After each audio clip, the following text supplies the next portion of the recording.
Hind everyone, so welcome to wakening classes.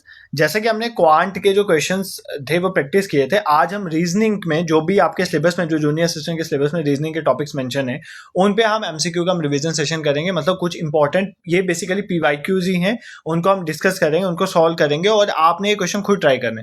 Total 16 question है इस session में, आपको 16 के 16 खुद ट्राई करने हैं and at the end of this session आप अपना स्कोर भी मुझे कमेंट सेक्शन में बताओगे, ठीक है। बाकी मैं आपको एक्सप्लेन तो कर ही दूंगा, ठीक है। पहला आपने क्वेश्चन मार्क बताना है, ये आपका नंबर सीरीज का क्वेश्चन है, तो खुद ट्राई करो। क्या क्वेश्चन है? 7, देन उसके बाद 7, देन उसके बाद 10, देन उसके बाद 18, देन 33, उसके बाद आपको पूछा है कि नेक्स्ट क्या स्टेप आएगा। पहले खुद ट्राई करो, इस क्वेश्चन को सिंपली सॉल्व करो आप, ठीक है।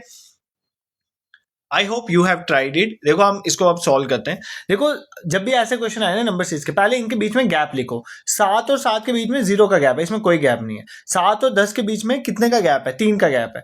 10 और 18 के बीच में 8 का गैप है, ठीक है। 18 और 23 के बीच में 15 का गैप है, ठीक है। इतना आपको सामने दिख रहा है। अब ये देखो, ये 0 का गैप, 3 का गैप, 8 का गैप, 15 का गैप, यहां से आपको कुछ सीखने को मिल रहा है। मुझे थोड़ा सा यहाँ पर एक सीरीज बनती दिख रही है। आप देखो, पहली बार तो वो नहीं समझ आएगा, बट आप थोड़ा दिमाग लगाओगे, ऐसे क्वेश्चन प्रैक्टिस करोगे तो आपको दिख जाएगा। तो देखो ये बेसिकली देखो, ये ना 0 है, 0 के पास 1 आता है ना। 0 के पास कौन सा नंबर आता है? 1। तो 1 का स्क्वायर 1 होता है, अगर उसमें से 1 माइनस करूं तो 0 बन जाता है। इसी तरह 2 का स्क्वायर जो होता है वो 4 होता है, अगर उसमें से मैं 1 माइनस करूं तो 3 बन जाता है। इसी तरह 3 का स्क्वायर जो है वो 9 होता है, उसमें से -1 करूं तो 8 बन जाता है। इसी तरह 4 का स्क्वायर जो है वो 16 होता है, उसमें से -1 करूं तो 15 बन जाता है। तो मतलब सीरीज क्या चल रही है? नंबर का स्क्वायर हो रहा है, उसमें से हम माइनस करें 1। पहले 1 का स्क्वायर 1 -1 दैट इज 0, 2 का स्क्वायर 4 -1 दैट इज 3, 3 का स्क्वायर 9 -1 8, एंड देन 4 का स्क्वायर 16 -1 इज 15, ठीक है। तो अब नेक्स्ट स्टेप में क्या होगा? हमारे पास 5 का स्क्वायर होगा, मतलब 25 -1, तो 25 -1 क्या होता है? 24। तो 33 में 24 हम ऐड करें तो कितना हो जाएगा? 3 और 4 7 और 3 और 2 5, तो 57 आपका इस क्वेश्चन का करेक्ट आंसर हो जाएगा, ऑप्शन ए, ठीक है। ऐसे क्वेश्चन पेपर में आ रहे हैं तो आपको ये प्रैक्टिस करना। जब भी आपका सीरीज का क्वेश्चन है तो पहले, सबसे पहले आप गैप देखोगे, फिर क्या हो रहा होगा? कुछ ना कुछ स्क्वायर हो रहा होगा, कुछ ना कुछ क्यूब हो रहा होगा, कुछ स्क्वायर क्यूब से कुछ माइनस हो रहा होगा, कुछ प्लस, कुछ तो सिंपली ऐड।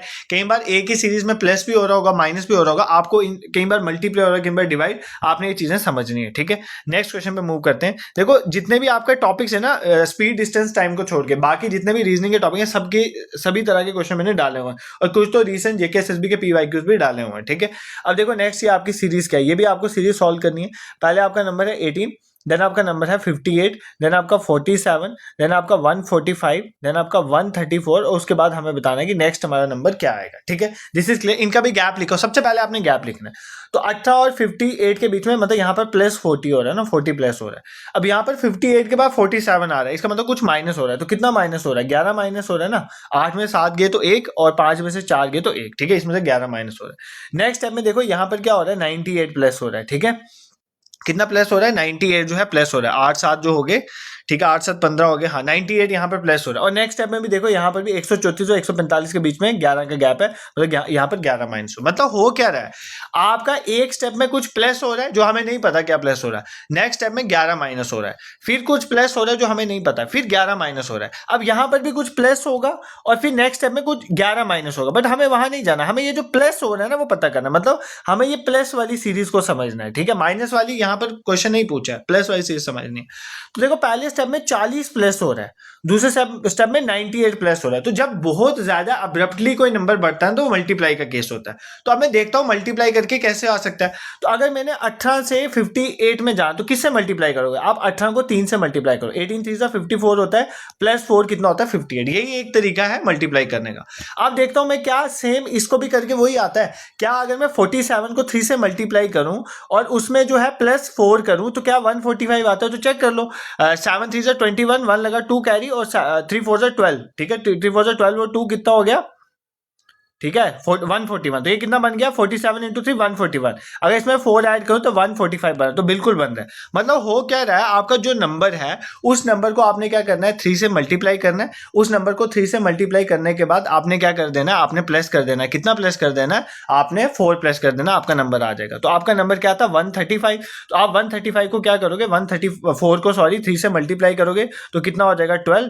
ठीक है 9 to 10 3 × 402, ठीक है उसमें आपने क्या करना है 4 ऐड कर देना है, तो कितना आपका आंसर आ जाएगा 406, ठीक है। तो ऑप्शन सी इस क्वेश्चन का करेक्ट आंसर हो जाएगा। मतलब यहाँ पर आपको सीरीज समझनी थी, यहाँ पर सीरीज क्या होती है, कुछ प्लस हो रहा था कुछ माइनस हो रहा, माइनस वाली तो मुझे इजीली समझ आ गई कि हर स्टेप में माइनस जो है वो 11 हो रहा है, बट आपको प्लस वाली समझने में डिफिकल्टी आई थी। बट जब भी प्लस में ज्यादा गैप आ रहा है, मतलब 40 का फिर 98 का गैप, ये छोटा मोटा गैप नहीं है, जब बड़ा गैप आ रहा है मतलब कुछ ना कुछ मल्टीप्लाई हो, तो देखो ना यार मल्टीप्लाई करके 18 को किससे मल्टीप्लाई करो तो 58 के पास नंबर है, 18 को 3 से मल्टीप्लाई करो तो 54 होता है, +4 58। इसी तरह मैं यहां पर भी करके देखूंगा, 47 को मैं 3 से मल्टीप्लाई किया 141, +4 किया 145 आ गया, इसीलिए हम 134 को भी 3 से मल्टीप्लाई करेंगे तो 402 आ जाएगा, +4 करेंगे तो हमारा 406 आंसर निकल जाएगा, ठीक है।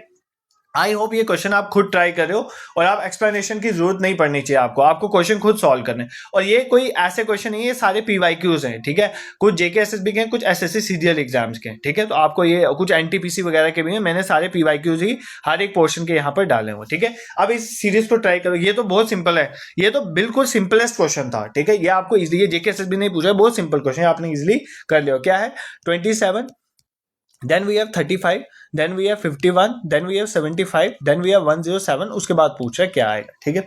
सबसे पहले आपने गैप देखना है, ठीक है। 27 और 8 कितने होते हैं 35, 35 और 16 जो है कुंजा हो गया, और कुंजा के बाद 24 आ गया हमारे पास, ठीक है। यहाँ पे 75 बन गया और उसके बाद 5 2 7, ये 32 आ जाएगा। अब देखो बेसिकली सीरीज समझो, पहले 8 प्लस हो रहा है, फिर 16 हो रहा है, फिर 24, फिर 32, मतलब 8 का टेबल प्लस हो रहा है, मतलब 8 8 प्लस होता जा रहा है ना। तो 32 के बाद क्या आएगा 40, मतलब आपने 107 में 40 प्लस करना है, ठीक है। तो कितना हो जाएगा 147 इस क्वेश्चन का करेक्ट आंसर। ये तो बहुत सिंपल क्वेश्चन था, आई होप ये आपने कर लिया होगा इजीली, ठीक है।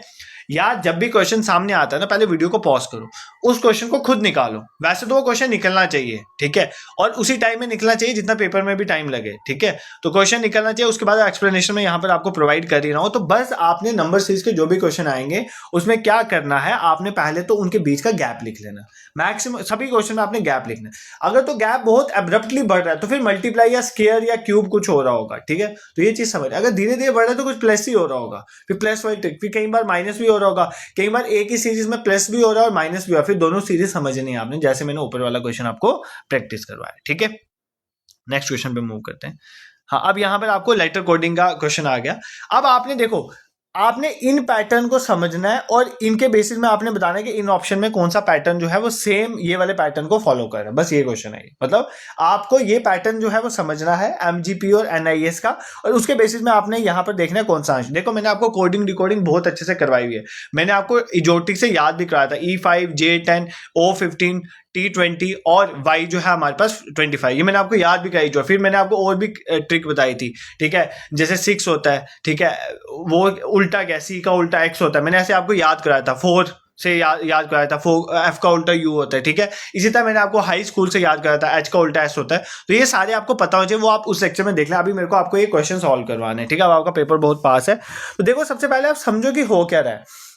देखो MGP से क्या बना रहे हैं हम, NIS बना रहे हैं। तो देखो क्या हो रहा है, M के बाद N है तो मतलब इसका मतलब यहाँ पर +1 किया पहले में, G के बाद H आता है फिर I आता है, इसका मतलब यहाँ पर +2 किया है, P के बाद Q आता है देन R आता है फिर S आता है, तो मतलब यहाँ पर +3 हुआ। तो मतलब आपको समझ आ गई, पहले में हमने +1 किया मतलब आगे वाला लिखा है, दूसरे स्टेप में हमने +2 किया, 2 आगे किए और तीसरे स्टेप में हमने +3 किया है, ठीक है। मतलब आपको समझ आ गई। तो देखो क्या है, दूसरे में भी यही केस चल रहा है, मैं देख लेता हूँ। SVB का क्या बना है TXE, तो देखो वही चल रहा है। S के बाद T आता है तो मतलब बिल्कुल प्लस वहां 1 हुआ है। VWX तो मतलब यहाँ पर भी +2 हुआ है। B के बाद क्या आता है CD देन E आता है, तो यहाँ पर +3 हो। इसका मतलब आपकी सीरीज जो है बिल्कुल यही चल रही है। अब आपने देखना है कि आपके ऑप्शंस कौन सा करेक्ट है, मतलब पहला एक ऐड होना चाहिए, फिर दूसरे में 2, फिर तीसरे में 3। तो अगर मैं पहले ऑप्शन को चेक करता हूँ, पहला ऑप्शन क्या है DMR, ठीक है, और CMP, ठीक है। तो ये तो यहीं पर गलत हो गया ना, D के बाद C आया, यहाँ पर तो -1 हो रहा है, तो ये स्टेप तो इजीली गलत आप कर सकते हो। नेक्स्ट चेक करो CTR और आगे क्या बना हुआ, क्या दिया हुआ है DVU, इसको चेक करो। C के बाद D आ रहा है, इसका मतलब ये ठीक है +1 हो रहा है। T के बाद U देन V, मतलब इधर +2 हो रहा है। R के बाद ST तो देन U आ रहा है, इसका मतलब यहाँ पर 3 का गैप है, ठीक है, +3 मतलब +3 हो रहा है, 2 छोड़ के आ रहा है, तो इसका मतलब ऑप्शन सेकंड इसका करेक्ट आंसर है, ठीक है। बस आपको सीरीज में समझना है कि आपकी जो सीरीज है उसमें क्या रूल लगा है, आप आंसर्स में भी वही रूल लगाओगे, ठीक है। देखो आप पहले क्वेश्चन खुद सॉल्व नहीं करते, फिर आप बोलते हो कि बहुत ही इजी सेशन था। भाई ये पेपर यहाँ पर सॉल्व करना और पेपर में सॉल्व करना, देयर इज अ डिफरेंस, ठीक है। ये मैं आपको क्लियर कट बता देता हूँ कि यहाँ पर सॉल्व करना और पेपर में सॉल्व करने में फर्क होता है। बट यहाँ पर भी जब मैं सॉल्व करवा रहा होता हूँ ना, मुझे नहीं लगता तुम वीडियो पॉज करते हो, पहले खुद सॉल्व करके आंसर मार्क करते हो, फिर एक्सप्लेनेशन सुनते हो। तुम एक्सप्लेनेशन सुनते हो, फिर तुम्हें लगता है यार ये तो बहुत ईजी है सर, इतने सिंपल क्वेश्चन डाल देंगे तो हम कर लेंगे, ठीक है। फिर पेपर में पता चलता है। इसलिए पहले खुद क्वेश्चन सॉल्व करो। ये एक आपका एक तरह का मॉक टेस्ट ही हो रहा है और ये बेस्ट वे है टू प्रैक्टिस सच क्वेश्चंस, ठीक है। आजकल जेकेएसएस भी इस तरह के भी क्वेश्चन पूछ रही है।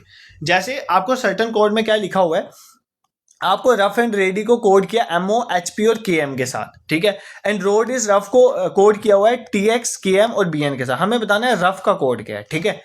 पहली बात, ऐसे क्वेश्चन पेपर में कैसे होते हैं, रफ एंड रेडी ये कितने हैं बेसिकली, ये 3 है ना, 3 वर्ड्स हैं। और यहां पर भी कोड कितना है, कोड में भी 3 वर्ड्स हैं, ठीक है।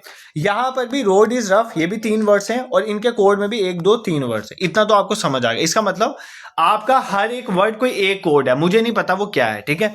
अब आपको बताना है रफ का कोड है। देखो अब रफ का कोड कैसे पता करोगे, देखो मैं पहले लिखता हूं रफ एंड रेडी, मैं आपको लिख के समझाऊंगा। इसका कोड क्या है, एमओ, एचपी, केएम। ये बहुत इजी क्वेश्चन था, ये आपने कर भी लिया होगा। अब दूसरा है रोड इज रफ, ठीक है, रोड इज रफ और इसका कोड क्या है, टीएक्स, केएम, बीएन। अब देखो आपको एक चीज समझ है, आप देखो इन दोनों में कॉमन क्या है, इसमें भी रफ कॉमन है, इसमें भी रफ कॉमन है, ठीक है। बाकी कोई इन दोनों में कॉमन है, यहाँ पर एंड है, रेडी है, यहाँ पे रोड है, इज है। इसका मतलब रफ दोनों में कॉमन है, तो इसका मतलब इनके कोडिंग में भी आगे कोई ऐसा होगा जो दोनों में कॉमन होगा। देखो यहाँ पर भी केएम है, यहाँ पर भी केएम है, तो इसका मतलब रफ भी दोनों में कॉमन है, केएम भी दोनों में कॉमन है। इसका मतलब रफ का कोड क्या है, केएम, ठीक है। बस आपको ये देखना है, कई बार पेपर में डायरेक्टली आपको पूछ लेगा कि इनमें से कौन सा जो है उसका कोड निकालो, और वो दोनों में कॉमन होगा, वहां से आप इजीली पता कर सकते हो किसका कोड क्या है। जैसे रफ का यहाँ पर आपने इजीली पता कर लिया। बहुत ही बेसिक क्वेश्चन मैंने इस तरह का करवाया है क्योंकि इस तरह के क्वेश्चन आपको पेपर में आते हैं। ऐसा एक और क्वेश्चन मैंने डाला हुआ है, ठीक है। ये भी करो प्रैक्टिस, ये खुद करो, अभी अभी करो प्रैक्टिस, बिल्कुल भी डिफिकल्ट नहीं है। देखो पहले वीडियो पॉज करो, खुद करो इसको, ठीक है। लव का कोड आपको दिया हुआ है 2436, किसका कोड है ये, लव का कोड, ठीक है। प्यार का कोड है 2436। फिर वेल का कोड जो है वो आपको दिया हुआ है 3245, ठीक है, 3245। हमें क्या पूछा हुआ, ए का कोड, ठीक है, ए का कोड। पहले देखो कॉमन कौन कौन से हैं, यहां पर भी वी कॉमन है, यहां पर भी वी है, यहां पर भी ई है, यहां पर भी ई है, यहां पर भी एल है, यहां पर भी एल है। इसका मतलब 3 तो कॉमन होंगे, तो बाकी जो बचेगा वो कॉमन नहीं है, ठीक है। तो इसका मतलब अगर यहां पर 2 है तो यहां पर 2 है, ये भी कॉमन वाला होगा। फिर उसके बाद यहां पर 4 है, यहां पर 4 है, ये भी कॉमन वाला होगा। यहां पर 3 है, यहां पर 3, ये भी कॉमन वाला होगा। इसका मतलब 6 और 5 जो है वो कॉमन नहीं है। और यहां पर कॉमन नहीं है कौन से, ओ और ए। इसका मतलब ओ का कोड क्या है 6 और ए का कोड क्या है 5। तो आपको ए का कोड पूछा था तो 5 इसका आंसर हो जाए। ये तो बहुत सिंपल क्वेश्चन था, बस मेरे को आपको समझाना है कि इस तरह से क्वेश्चन भी कोडिंग के आजकल आ रहे हैं। अगर आपको पेपर में आएगा तो एटलीस्ट पता होना चाहिए कोडिंग के क्वेश्चन आपने किस तरह से सॉल्व करने हैं, ठीक है। आई होप आपको समझ आ रही हैं चीजें। सर बहुत सिंपल क्वेश्चन है, डोंट वरी, आ रहे हैं क्वेश्चन करने वाले। अब ये डायरेक्शन सेंस का सबसे सिंपल क्वेश्चन, डायरेक्शन सेंस का अगर आपको पता होना चाहिए, ठीक है। अब ये आपको बनाना होता है। एक तो मैंने आपको डायरेक्शन सेंस वाले सेशन में पढ़ाया था, अगर आपको बोले 2 बार क्लॉकवाइज करो, ठीक है, 2 बार राइट करो, तो वो कैसे करना होता है, ठीक है, वो मैंने आपको समझाया हुआ है। वैसे क्वेश्चन हमने वहां पे प्रैक्टिस किए थे। अब ऐसे क्वेश्चन आ रहे हैं जैसे town B is to the south of town, ये आपको फिगर बनानी होती है। तो पहले इसको खुद ट्राई करो, फिर क्वेश्चन आपका सॉल्व हुआ, पहले खुद ट्राई। देखो क्या कह रहा है, टाउन बी, पहले आपको डायरेक्शन तो पता है ना, ये आपकी नॉर्थ डायरेक्शन है, ये साउथ है, ये ईस्ट है, ये वेस्ट है, ये आपको डायरेक्शन क्लियर होनी चाहिए। कहता है town B is to the south of A, मतलब ए ऊपर है और उसके साउथ में बी है, तो मतलब बी नीचे होगा, ठीक है, क्लियर है। C is to the west of A के वेस्ट साइड में सी है, तो मैंने बना दिया सी, ठीक है। अब क्या कहता है, D is to the west of C, तो सी के वेस्ट में क्या है, डी, ये भी मैंने बना दिया। अब क्या कह रहा है, D is to the west of C, ये भी बना दिया। E is to the north of D, D के ऊपर जो है वो ई है नॉर्थ साइड पे, तो नॉर्थ ऊपर होती है, बिल्कुल करेक्ट है। And also to the south of F, और वे एफ के साउथ में, इसका मतलब एफ इससे भी ऊपर है। तो ई जो है कह रहा है ई डी के नॉर्थ में और एफ के साउथ में, इसका मतलब डी के नॉर्थ में है तो ऊपर है और एफ के साउथ में है तो नीचे है। अब कहता है what is the position of F town F with respect to D, D के रिस्पेक्ट में एफ की पोजीशन कहां पर है। तो भाई डी के रिस्पेक्ट में एफ कौन सी डायरेक्शन है, ऊपर वाली है, ये डायरेक्शन कौन सी होती है, नॉर्थ। मैंने आपको ऑलरेडी बता दिया, तो कौन सी तरफ है, नॉर्थ तरफ है, ठीक है। बिल्कुल बेसिक क्वेश्चन है डायरेक्शन सेंस का। आपको जस्ट फिगर्स बनानी है, डायरेक्शन क्लियर होनी चाहिए, तो आपका क्वेश्चन निकल जाएगा, ठीक है। अब आपको पेपर में कई बार ऐसा क्वेश्चन आएगा एक ऑब्जेक्ट गया पहले नॉर्थ वाली तरफ, ध्यान से समझना, पहले गया नॉर्थ, फिर वो घुमा राइट, तो इसका राइट इस तरफ आ गया, फिर वो घुमा वापस राइट, वो इस तरफ आ गया, फिर वो घुमा वापस राइट, ठीक है, फिर वो घुमा वापस राइट, ठीक है। अब बोलेगा कौन सी डायरेक्शन में, इसमें ज्यादा सोचना नहीं है। कितने बार राइट है? 4 बार राइट। 4 बार राइट का मतलब होता है जिस पोजीशन से शुरू हुआ उसी पोजीशन में वापस आके रुक गया, मतलब उसने नॉर्थ में शुरू किया तो नॉर्थ में रुक गया। तो ये आपको याद रखना है, जब भी 4 बार राइट आया या 4 बार लेफ्ट आया तो वो अपनी पोजीशन में आ गया। अगर मान लो, ध्यान से सुनो, अगर मान लो 2 बार लेफ्ट आया या 2 बार राइट आया तो वो अपोजिट डायरेक्शन में चल जाता है। अगर मान लो अगर एक ऑब्जेक्ट नॉर्थ में था, वो बोले कि ये 2 बार लेफ्ट में घूमा, कितनी बार घुमा लेफ्ट में? 2 बार, तो एक बार लेफ्ट में घुमा तो यहां पहुंच गया, दूसरी बार लेफ्ट में घुमा तो यहां पहुंच गया। तो जब भी 2 बार लेफ्ट होता है या 2 बार राइट होता है तो डायरेक्शन क्या हो जाती है? अपोजिट। मतलब अगर वो नॉर्थ में था तो वो किस में चल जाएगा? साउथ में चल जाएगा, ठीक है। ये आपको पता होना चाहिए। तीसरा, अगर डायरेक्शन सेंस में इस तरह का क्वेश्चन आता है कि अगर आपको बोले पहले वो नॉर्थ में था, ध्यान से सुनना, फिर वो राइट घूमा, ठीक है, फिर वो क्या हुआ, फिर वापस राइट घूमा, फिर वो जो है फिर उसके बाद लेफ्ट घूमा, ठीक है, फिर उसके बाद क्या घूमा? लेफ्ट घूमा। तो आप बोलेगा वो कौन सी डायरेक्शन में है। तो कैसे करना है? जस्ट आपने लिखना है, पहले नॉर्थ में था, फिर लिखना है क्या हुआ? राइट हुआ, फिर राइट हुआ, फिर लेफ्ट हुआ। जितने लेफ्ट है उनके उतने राइट के साथ कैंसिल कर दो, तो एक ही राइट बचा। तो एक ही राइट देखना है, नॉर्थ का एक ही राइट। नॉर्थ का राइट कौन सा होता है? ईस्ट। इसका मतलब उसकी डायरेक्शन क्या होगी? ईस्ट डायरेक्शन, ठीक है। मतलब जितने राइट है उतने लेफ्ट के साथ कट भी कर सकते हो। अगर तुम्हें ये समझ नहीं आया, डायरेक्शन सेंस वाला लेक्चर देखो, मैंने वहां पर क्लियर कट आपको ये चीजें समझाई। और रीजनिंग का क्वेश्चन पेपर में गलत नहीं होना चाहिए। रीजनिंग में पूरे के पूरे नंबर लेने हैं आपने, ठीक है। 10 नंबर रीजनिंग के क्वेश्चन, अगर 10 क्वेश्चन आए 10 के 10 आपके होने चाहिए। रीजनिंग बहुत इजी आती है जेकेएसएसबी के पेपर्स में, मतलब आप कर सकते हो, ठीक है, रीजनिंग कर सकते हो आराम से। तो रीजनिंग के आपको क्वेश्चन करने हैं, ठीक है। अब इस क्वेश्चन को करो। अब देखो यहाँ पर क्या है, यहाँ पर भी आपको इसका वो बनाना है, डायग्राम बनानी है। वो लेफ्ट घुमा, राइट घुमा, ईस्ट घुमा, वेस्ट घुमा, उसकी बनानी है। और यहाँ पर दोनों काम करना है, उसका डिस्टेंस भी बताना है और डायरेक्शन भी बतानी है, ठीक है। तो हम बनाएंगे आराम से। पहले आप खुद बनाओ। ऑक्सी जो है वो स्टार्ट करता है पॉइंट ए से, तो मैं मान लेता हूँ ये मेरा पॉइंट ए है। यहाँ से ऑक्सी ने अपनी कहानी जो है वो स्टार्ट करी और वो 9 किलोमीटर साउथ जाता है, तो वो नीचे जाता है। कितना जाता है? 9 किलोमीटर। मैं यहाँ पे लिख देता हूँ 9 किलोमीटर। वो कहाँ पर जा रहा है? साउथ जा रहा है। उसके बाद जो है ही टर्न्स राइट, और राइट मुड़ा और कितना ड्राइव किया उसने? 3 किलोमीटर। तो मैं लिख देता हूँ यहाँ पर उसने कितना ड्राइव किया? 3 किलोमीटर, ठीक है। उसके बाद नेक्स्ट क्या किया? Then he turns right and drive 15 metre. फिर वो राइट गया, उसने 15 मीटर ड्राइव किया, 15 किलोमीटर जो इसने ड्राइव किया, ये भी मैंने डाल दिया। Then he turns right and जो है उसने कितना मूव किया? राइट यही घुमा और वापस इसने कितना मूव किया? 11 किलोमीटर, ठीक है। मैं यहाँ पर बना देता हूँ कितना मूव किया इसने यहाँ से यहाँ तक, पूरा 11 kilometre. He take a final right. अब ये वापस ऊपर से नीचे आया और इसने कितना ट्रैवल किया? 6 किलोमीटर ट्रैवल किया, ठीक है। हमें क्या बताना है? ध्यान से सुना, हमें बताना है how far shortest distance and in it which direction should he drive in order to reach to the point A again. मतलब अगर इसको इस पॉइंट से वापस ए में जाना है तो पहले तो हमें डायरेक्शन बतानी है। तो ये कौन सी डायरेक्शन है? सिंपली देखो ना, ये कौन सी डायरेक्शन है? इस डायरेक्शन में। ये कौन सी डायरेक्शन होती है? West direction. कौन सी डायरेक्शन है? West direction. मतलब इसको कौन सी डायरेक्शन में जाना पड़ेगा?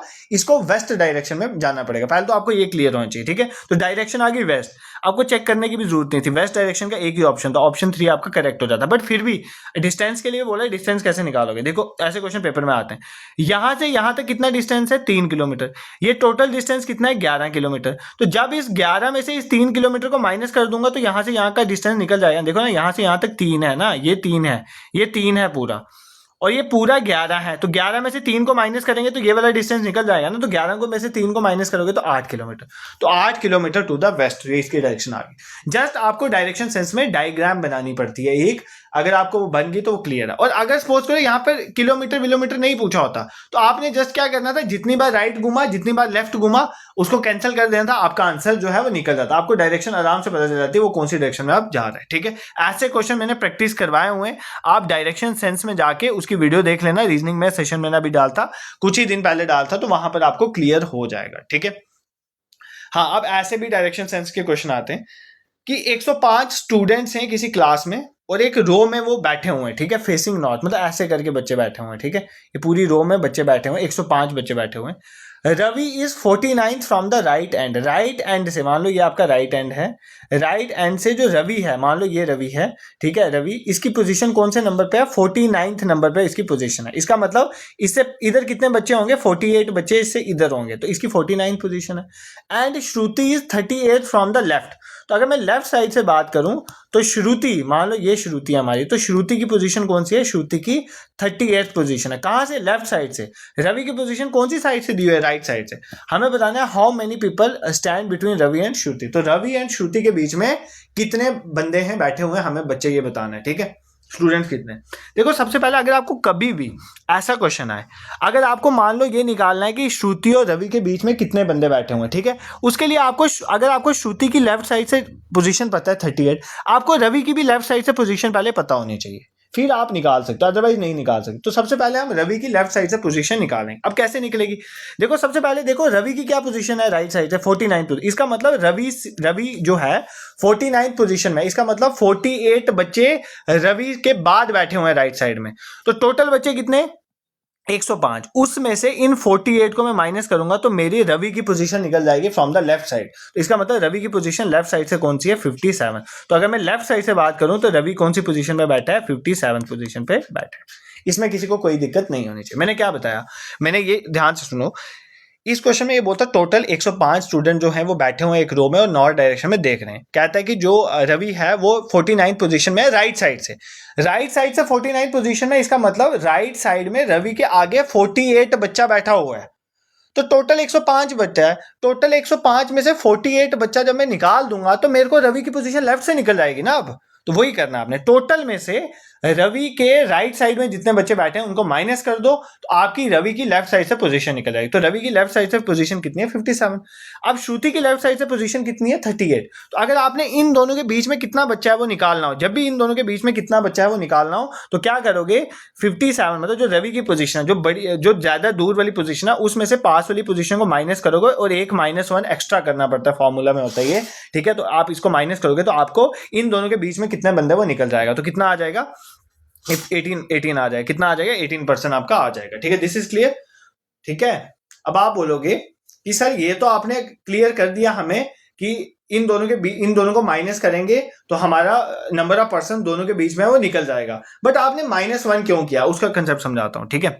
मान लो कभी ऐसे सोचा है, मान लो अगर मैं आपको बोलूं 5 और 10, इनके बीच में कितने बच्चे बैठे हैं, ठीक है, इनके बीच में कितने बच्चे बैठे हैं, ठीक है। तो कितने बच्चे बैठे होंगे? एक 6 बैठा होगा, एक 7 बैठा होगा, एक 8 बैठा होगा और एक 9 बैठा होगा। कितने बच्चे बैठे हैं इन दोनों के बीच में? 4 बच्चे बैठे हैं। अब अगर मैं 10 में से 5 को माइनस करूं तो ये 5 आता है, तो 4 थोड़ी आया। तो आपको क्या करना पड़ेगा? 10 में से 5 को माइनस करो, एक एक्स्ट्रा 1 भी आपको माइनस करना पड़ेगा, फिर एग्जैक्टली आपको पता चलेगा उन दोनों के बीच में कितने बच्चे हैं, ठीक है। ये आपको मैं जस्ट समझाने के लिए कर रहा हूं। तो आपको पता करना था, क्वेश्चन क्या था आपका कि रवि और श्रुति के बीच में कितने बच्चे बैठे हैं। तो आपको रवि की पोजीशन में से श्रुति की पोजीशन को माइनस करना है, उसके साथ 1 भी माइनस करना है। जैसे मैंने आपको 10 और 5 के बीच में बताया, 10 और 5 के बीच में 4 बच्चे बैठे। आपको कैसे पता है? 10 में से 5 को माइनस करो तो 5 आता है, बट इसमें से एक और 1 माइनस करना पड़ेगा। तो ठीक है, आपको आप क्लियर हुआ होगा ये चीजें। मैं वापस एक बार समझा देता हूँ ये क्वेश्चन क्या था। देखो क्वेश्चन ये था कि टोटल 105 बच्चे हैं, वो नॉर्थ डायरेक्शन की तरफ देख के बैठे हुए हैं, ठीक है। रवि जो है वो राइट साइड से, ध्यान से सुनो, रवि जो है वो राइट साइड से कौन सी पोजीशन पे बैठा हुआ है? रवि जिस पोजीशन पे बैठा हुआ 49th पोजीशन में बैठा हुआ, और ये रवि है। और श्रुति जो है वो लेफ्ट साइड से कौन सी पोजीशन में बैठी हुई है? वो 38th पोजीशन में बैठी है। कौन? श्रुति। कौन सी साइड से? लेफ्ट साइड से। हमें बताना है इस श्रुति और रवि के बीच में कितने बंदे बैठे हुए, ठीक है। पहले तो हमें रवि की भी लेफ्ट साइड से पोजीशन देखनी है, फिर इन दोनों की पोजीशंस को माइनस करेंगे तो बीच वाले बच्चे निकल जाएंगे। अब रवि की लेफ्ट साइड से पोजीशन कैसे निकलेगी? टोटल बच्चा है 105, रवि की पोजीशन कितनी है? 49। इसका मतलब रवि के बाद कितने बच्चे बैठे हैं? 48 बच्चे। इन 48 बच्चों को जब मैं टोटल बच्चों में से माइनस कर दूंगा तो मुझे रवि की लेफ्ट साइड से पोजीशन मिल जाएगी। तो 105 में से 48 को माइनस करूंगा तो 57 आ जाएगा। इसका मतलब रवि की लेफ्ट साइड से पोजीशन 57, श्रुति की लेफ्ट साइड से पोजीशन 38। इन दोनों के बीच में कितने बच्चे हैं वो निकालने हैं। तो 57 में से 38 को माइनस करेंगे, -1 भी करेंगे। वो क्यों करेंगे मैंने आपको ऑलरेडी बता दिया। टोटल 18 बच्चे जो हैं वो इन दोनों के बीच में बैठे होंगे। I hope this question is clear to you. इस तरह के क्वेश्चन भी पेपर में आ जाते हैं कई बार। I hope this is clear to you और ये क्वेश्चन आपने खुद भी किया होगा। नेक्स्ट क्वेश्चन में मूव करते हैं। भाई ये ब्लड रिलेशन का क्वेश्चन है। सिंपल क्वेश्चन आते हैं पेपर में, बस गलती मत किया करो। अगर कोई मेल है तो प्लस लिख दिया करो, फीमेल है तो माइनस लिख दिया करो। एक जनरेशन को एक ही लेवल पे रखा करो, मतलब इनका जो है ब्लड रिलेशन ट्री आपको बनाना होता है, तो वो करोगे तो क्वेश्चन आपका निकल जाएगा। इस क्वेश्चन को करो सॉल्व, ठीक है। वीडियो पॉज करो, खुद सॉल्व करो पहले। चलो मैं करके बताता हूँ अब इस क्वेश्चन को सॉल्व, ठीक है। देखो क्वेश्चन क्या कहता है A is the son of S, A किसका बेटा है, एस का बेटा है, ठीक है, ए किसका बेटा है, एस का बेटा है, ये एस है, इसका सन जो है वो ए है, तो मतलब एस ऊपर आएगा तो ए उसका सन है तो बेटा है, तो इसके ऊपर मैं प्लस साइन डाल सकता हूँ, ठीक है।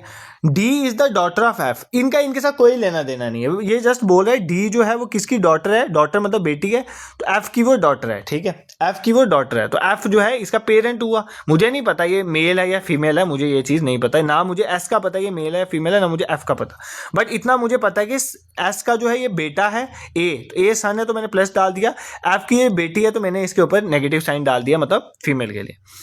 F is the father of G, F किसका फादर है, जी का फादर है, तो मान लो यहाँ पर कोई जी भी होगा, जी मुझे नहीं पता लड़का है लड़की है, बट इसका फादर है एफ, तो जी का फादर है हमारे पास एफ, ये आपको क्लियर हो गया, तो इस इधर से आपको ये पता चल गया ये एफ जो है मेल है, एफ फीमेल नहीं है, एफ मेल है, ठीक है।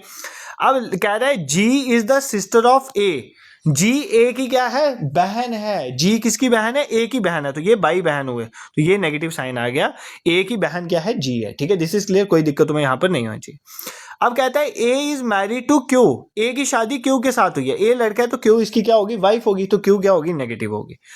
W is the son of A, तो इसका ए का भी बेटे का नाम क्या है, सन क्या है, W, तो इसको भी मैं यहाँ पे प्लस कर देता हूँ, ठीक है, दिस इज क्लियर।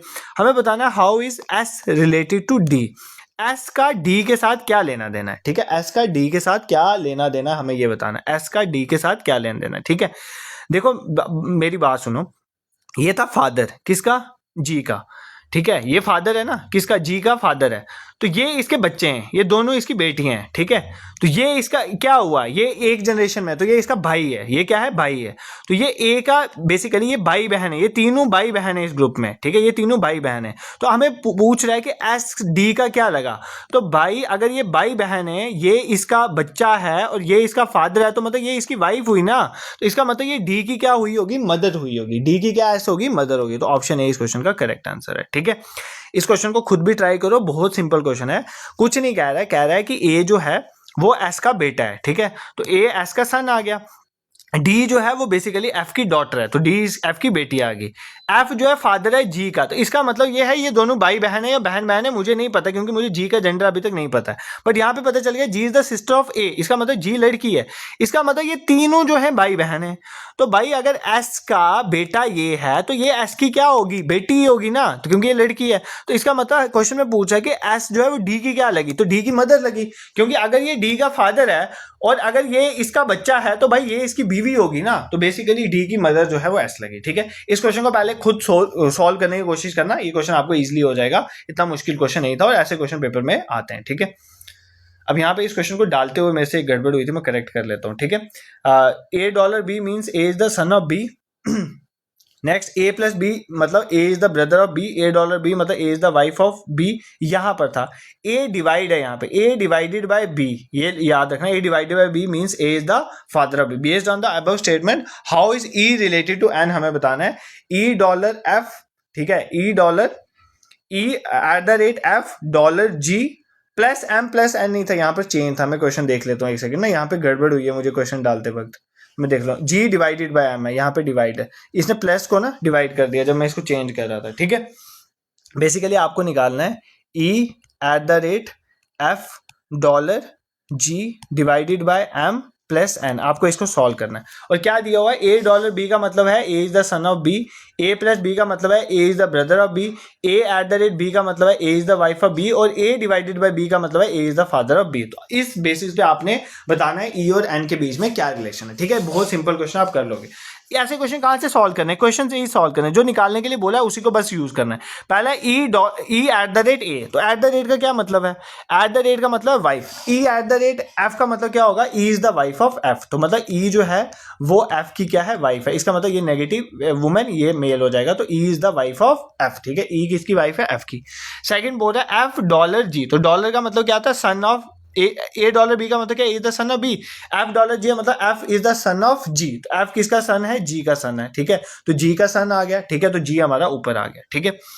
नेक्स्ट देखो हमारा हो गया एफ डॉलर जी भी होगा, अब G divided by M, G divided by M का क्या मतलब है, ए डिवाइडेड बाय बी का क्या मतलब था, A is the father of B, तो जी डिवाइडेड बाय एम का मतलब है G is the father of M, तो मतलब जी किसका फादर होगा, एम का भी फादर है, ठीक है। तो इसका मतलब जी जो है वो लड़का है, ठीक है, वो फादर है, वो एफ का भी फादर है, वो एम का भी फादर है, ठीक है। अब नेक्स्ट क्या बोल रहा है, नेक्स्ट है एम प्लस एन, तो एम प्लस का मतलब क्या है, ए प्लस बी का मतलब क्या है, ढूंढो यहाँ पर, A is the brother of B, तो एम प्लस एन है, इसका मतलब ये दोनों भी भाई बहन है, तो एम किसका ब्रदर, एन का, इसका मतलब ये है ये इनका फादर है और ये आपस में भाई बहन है, ठीक है। अब पूछ रहा है how is E related to N, E जो है वो एन की क्या लगी, देखो ये एन है, ये एन का भाई है एफ, और ये उसकी वाइफ है, तो मतलब एन के भाई की वाइफ लगी, तो ब्रदर्स वाइफ लगी ना, तो वही बोल रहा है ई का एन के साथ क्या रिलेशन, देखो ये तीनों भाई बहन है आपस में, क्योंकि जी के ही बच्चे हैं, तो एन का जो भाई है एफ, उसकी बहू जो उसकी वाइफ जो है वो क्या लगी, एन का रिलेशन है, मतलब भाई की वाइफ है, तो how is related to N, E is basically the wife of brother of N, तो ब्रदर्स वाइफ आ जाएगा इस क्वेश्चन में, ठीक है। I hope this is clear to you. ऐसे क्वेश्चन पेपर में आ जाते हैं, $A एन $A B करके ऐसे क्वेश्चन आ जाते हैं, तो आप इजिली इसको कर लोगे, ठीक है। नेक्स्ट क्वेश्चन देखो, हाँ अब ऐसे क्वेश्चन भी कई बार पूछ रहे हैं, ए स्टैंड फॉर, ए किसके लिए स्टैंड करता है, ए स्टैंड करता है बेसिकली डिवीजन के लिए, ठीक है, ए डिवाइड के लिए स्टैंड करता है, बी मल्टीप्लाई के लिए स्टैंड करता है, सी का मतलब प्लस है, मतलब ए का मतलब दिया हुआ है डिवाइड, बी का मतलब दिया हुआ है मल्टीप्लाई, सी का मतलब दिया हुआ है प्लस, और डी का मतलब दिया हुआ है माइनस, तो आपने इसको सॉल्व करना है। बेसिकली ये बोर्ड मास का क्वेश्चन, आपको बस पता होना चाहिए पहले आप क्या करते हो, बोर्ड मास में पहले आप ब्रैकेट ओपन करते हो, फिर डिवीजन होता है, फिर मल्टीप्लिकेशन, फिर एडिशन, फिर सब्ट्रैक्शन, ये बोर्ड मास का रूल है। तो आपको क्वेश्चन क्या दिया हुआ है, 46 A2 then C 21 then D then 8 then B then 3, पहले तो A B C D को रिप्लेस कर लो जो इनके सिंबल्स हैं, तो 46 A सिंबल का मतलब है डिवाइडेड बाय 2, C सिंबल का मतलब +21, D सिंबल का मतलब -8, ठीक है, पहले मैंने इसको लिख रहा हूँ सिर्फ, और B का मतलब मल्टीप्लाई, बस आप इसको सॉल्व करो, सबसे पहले डिवाइड होता है, तो 46 को 2 के साथ डिवाइड करो तो 23 आता है, उसके बाद प्लस नहीं करना आपने, पहले मल्टीप्लाई करना है, क्योंकि आपका बोर्ड मास होता है ना फॉर्मूला, सबसे पहले ब्रैकेट हो, अगर ब्रैकेट हो तो वो ओपन करनी है, सबसे पहले आपने डिवीजन करनी है, D stand for division, then आपने मल्टीप्लिकेशन करनी है, फिर एडिशन, फिर सब्ट्रैक्शन, तो आप डिवीजन आपने कर ली, अब हमने क्या करना था, मल्टीप्लाई करना, तो 8 को 3 से मल्टीप्लाई करो, 8 3 24, तो ये हो जाएगा -24, अब डिवीजन भी हो गया, मल्टीप्लाई, अब आपको एडिशन करनी है, तो इन दोनों को ऐड करो, तो 23 और 21 कितना हो गया 44, और अब आप लास्ट में इसमें माइनस कर दोगे, 44 में से आप 24 को माइनस कर दोगे, 20 आपका आंसर आ जाएगा। अब ये बहुत सिंपल क्वेश्चन है ना, अब ये रीसेंट पेपर से पूछा गया था बोर्ड मार्क्स का क्वेश्चन, इसलिए मैंने यहाँ पर डाल दिया ताकि आपको ये भी प्रैक्टिस हो जाए। I hope this is clear to you, ठीक है। देखो हम नंबर सीरीज, लेटर सीरीज कर चुके हैं, हम कोडिंग रिकॉर्डिंग कर चुके हैं, हमने बेसिकली वो क्वेश्चन डायरेक्शन सेंस के भी हमने क्वेश्चन जो है वो प्रैक्टिस कर लिए, डायरेक्शन सेंस के भी आपने क्वेश्चन कर लिए, हमने ब्लड रिलेशन को भी प्रैक्टिस कर लिया, ठीक है, और हमने एक आधा क्वेश्चन बोर्ड मास पे भी कर दिया। अब आपके सिलेबस में एक टॉपिक हो रहा है स्टेटमेंट कंक्लूजन, ठीक है। स्टेटमेंट कंक्लूजन के क्वेश्चन आप वेन डायग्राम बना के करोगे, बहुत ईजिली पेपर में क्वेश्चन हो जाते हैं। अगर मान लो किसी को भी स्टेटमेंट कंक्लूजन में कोई भी डाउट है, तो एक वीडियो मेरे यूट्यूब चैनल पर पड़ी हुई है, तो आप उसको अभी भी देख सकते हो, रीजनिंग वाली प्लेलिस्ट में चल जाओ, हार्डली वहां पे 7-8 वीडियोस पड़ी हुई हैं। अगर किसी को रीजनिंग में नंबर नहीं बन रहे ना, उन वीडियोस को देख लो, नंबर तुम्हारे बन जाएंगे, ठीक है। अब ये कोई स्टेटमेंट है, उनके कंक्लूजन दिए हुए हैं, हमें बताना है कि कौन कितना कंक्लूजन फॉलो करे। पहले स्टेटमेंट देखो, सभी कैबेजेस पीज हैं, मतलब जितने भी कैबेज है ना वो सारे पीज के अंदर आते हैं, ठीक है, सारे मटर के अंदर आते हैं, ये आपको पहली स्टेटमेंट है। और कहता है कोई भी पीज जो है वो ब्रोकली नहीं है, मतलब कोई भी जो मटर है वो ब्रोकली के बराबर नहीं है, तो ये आपकी बन गई इसकी वेन डायग्राम। आई होप आपको वेन डायग्राम बनानी होती है, जब भी सारे कैबेजेस पीज हैं तो इसका मतलब सारे कैबेजेस पीस के अंदर आ जाएंगे। और दूसरा कह रहा है कोई भी ब्रोकली नहीं है, मतलब पी और ब्रोकली के बीच में कोई रिलेशन नहीं है, ठीक है। अब क्या कंक्लूजन बोल रहा है, आप क्या क्या यहां से कंक्लूड कर सकते हो, नो ब्रोकली आर कैबेजेस, कोई भी ब्रोकली कैबेज नहीं होगा। देखो यार सारी कैबेज पी के अंदर आ रहे हैं, अगर पी का ही ब्रोकली के साथ कोई रिलेशन नहीं है तो कैबेज का भी ब्रोकली के साथ कोई रिलेशन नहीं होगा। इसका मतलब ये कंक्लूजन बिल्कुल करेक्ट है, कोई भी ब्रोकली जो है वो कैबेज नहीं होगी। ये कंक्लूजन 1 जो है वो बिल्कुल करेक्ट है, क्योंकि इनका आपस में कोई रिलेशन ही नहीं है। बीच में मैंने क्रॉस डाल दिया ना, मतलब कोई रिलेशन नहीं है, मतलब मटर का ब्रोकली के साथ कोई रिलेशन नहीं है, और मटर के अंदर ही कैबेज आ रहा है। अगर मटर का ही ब्रोकली के साथ कोई रिलेशन नहीं है तो कैबेज का भी कोई रिलेशन नहीं होगा, तो इसका मतलब इनके बीच में कोई डायरेक्ट रिलेशन नहीं है। अब कह रहा है सम ब्रोकली आर कैबेजेस, कुछ ब्रोकली जो है वो कैबेज हैं, कुछ ब्रोकली जो है वो कैबेज हैं, ठीक है। ये मैं बोल नहीं सकता, मैं नहीं बोल सकता कि कुछ ब्रोकली जो है कैबेजेस हैं, इसके बारे में मेरे पास कोई स्टेटमेंट नहीं है, ठीक है। तो इसके बारे में कुछ मैं नहीं बोल सकता, तो इस क्वेश्चन का आंसर जो है पहली स्टेटमेंट जो है वो बिल्कुल करेक्ट है, कंक्लूजन 1 जो है फॉलो कर रहा है, बट कुछ ब्रोकली जो है वो कैबेजेस हैं, उनके बारे में मैं कुछ नहीं बोल सकता, अभी मेरे पास ऐसी कोई स्टेटमेंट नहीं है, तो इसमें सिर्फ कंक्लूजन जो है वन जो है वो फॉलो करता है, क्योंकि कंक्लूजन वन इज करेक्ट कि कोई भी ब्रोकली जो है वो कैबेज नहीं है, वो मुझे इस स्टेटमेंट के हिसाब से जो मेरी वेन डायग्राम वो सामने दिख रहा है, ठीक है। सम ब्रोकलीज और कैबेजेस कोई नहीं है ना, ब्रोकली और कैबेजेस को कोई रिलेशन ही नहीं है, ठीक है। तो इसमें कोई स्टेटमेंट जो है वो मैच नहीं होती, बट कोई भी ब्रोकली का जो है वो कैबेज के साथ रिलेशन नहीं है, तो वो सामने आपका दिख रहा है, ठीक है। दिस इज क्लियर, कोई दिक्कत तुम्हें यहाँ पर नहीं होनी चाहिए। अब नेक्स्ट क्वेश्चन देखो, अब ऐसे क्वेश्चन आपको कंफ्यूज करते हैं जो ऐसे ये वाली स्टेटमेंट आते हैं। देखो क्या कह रहा है, सारे के सारे शार्क्स जो हैं, जितने के जितने शार्क्स हैं वो सैल्मॉन्स के अंदर आते हैं, सारे के सारे शार्क्स किसके अंदर आते हैं, सैल्मॉन्स के अंदर आते हैं, ठीक है। मतलब इसका मतलब सैल्मॉन्स बड़ा है, उसके अंदर शार्क्स आते हैं। अब कहता है सम सैल्मॉन्स आर टूनास, कुछ सैल्मॉन्स जो हैं वो टूनास भी हैं, ठीक है।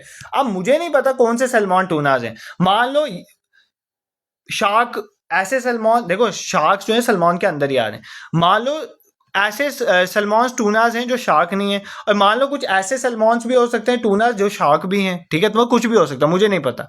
अब कंक्लूजन क्या बोल रहा है, सम शार्क्स आर टूनास, कुछ शार्क्स जो हैं वो टूनास हैं, कुछ शार्क्स जो है वो टूना, देखो शार्क्स और टूनास में कोई रिलेशन है नहीं, तो नहीं है कोई ऐसा, तो मतलब इसका कंक्लूजन वन जो है वो फॉलो नहीं होगा।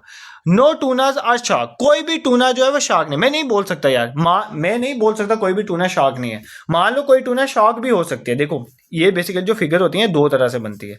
कह रहा है कुछ शार्क्स जो हैं, ध्यान से सुनना, ये बहुत ही मतलब कंफ्यूज करने वाला है, बट बहुत अच्छी चीज है ये समझना चाहिए।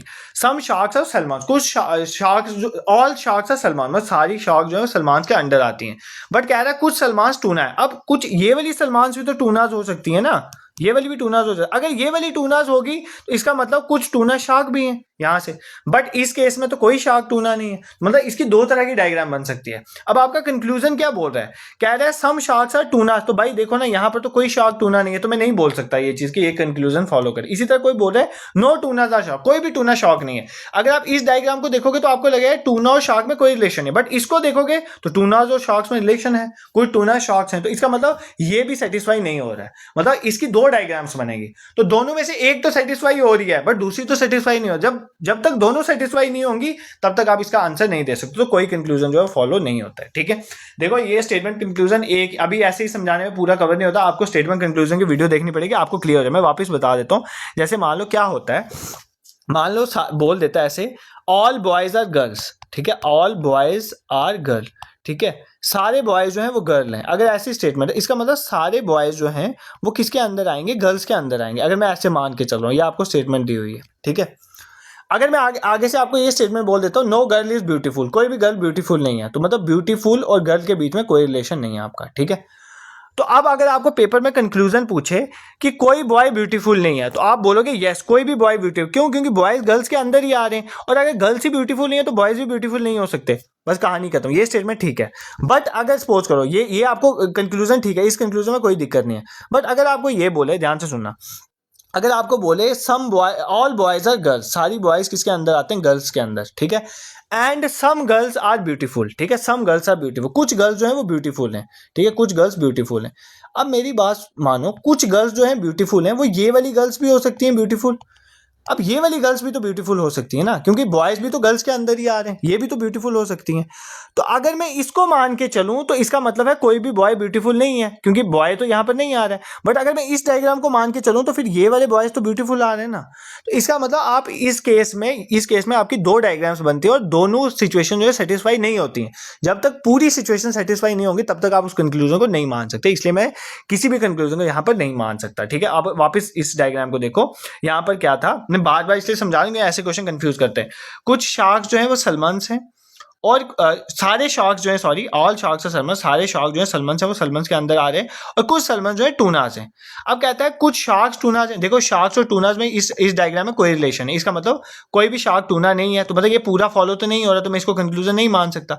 अब कह रहा है नो टूनास आर शार्क, कोई भी टूना शार्क नहीं, इस डायग्राम के तहत तो कोई भी टूना शार्क नहीं है। बट अगर इस डायग्राम को मैं ऐसे बनाता, शार्क्स तो सलमन के अंदर यहां भी आ रही है और उसने कहा कुछ सैल्मन्स टूनाज हैं, तो मैं ये वाले सैल्मन्स ले लेता, तो इस केस में शार्क्स टूनाज भी आ रही हैं, तो मतलब इस डायग्राम को लूंगा तो नो टूनाज और शार्क वाला कंसेप्ट फेल हो जाएगा। इसका मतलब ये है कि इस डायग्राम से ये वाला कंसेप्ट फेल हो गया, इस डायग्राम से ये वाला कंसेप्ट, मतलब दोनों ही कंसेप्ट हमारे फेल हो गए, तो neither conclusion one not two follows. ठीक है, I hope this is clear to you. ऐसे क्वेश्चन आएंगे, अब आप पेपर में गड़बड़ नहीं करोगे। अगर आपको लगता है कोई भी दिक्कत है, इस वीडियो को एक दो बार देख लो, अगर फिर भी लगता है दिक्कत है तो एक काम करो, इसको वीडियो को डायरेक्शन सेंस वाली जो मेरी वीडियो अपलोडेड है उसको देख लो एक बार। ठीक है, अब ये आपके ना VLW के पेपर में क्वेश्चन आए थे एक दो, वो मैंने डाल दिए ताकि आपको ये भी क्लियर हो जाए। ठीक है, अब VLW में पेपर में क्या क्वेश्चन आया था, ये कोडिंग का क्वेश्चन आया था। बी होल्ड को इन्होंने BDEHLO लिखा था, इंडीड को DDEIN लिखा था, और कोर्स को हमें बताना था। ठीक है, समझो यहाँ पे क्या कोडिंग हुई है, बहुत सिंपल कोडिंग है यहाँ पर। ठीक है, तो समझो, आई होप तुम्हें पैटर्न थोड़ा समझ आएगा। देखो मैं बताता हूँ पैटर्न क्या, पहले खुद ट्राई करो यार।